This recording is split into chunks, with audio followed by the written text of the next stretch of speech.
Have you ever wondered where the beautiful sine wave graph comes from? It is not a thing to memorize. It's actually hidden inside the unit circle. Let's build it together.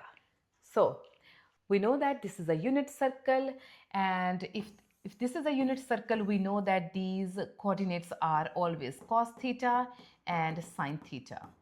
So it means the horizontal component is with the cos theta and the vertical component is with sine theta.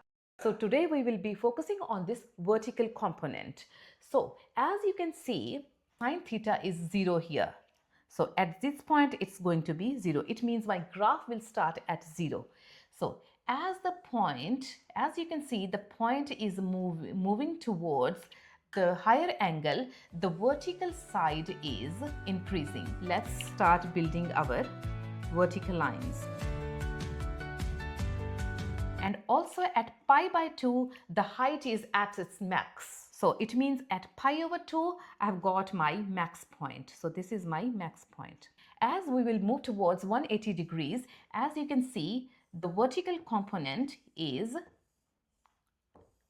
decreasing now, but it's still positive. And notice at pi, this becomes 0. So it means this curve is 0 now. As we are moving towards 270 degrees, let's see what happens to our vertical component. So it means our vertical lines are increasing now, and this vertical component is at its max.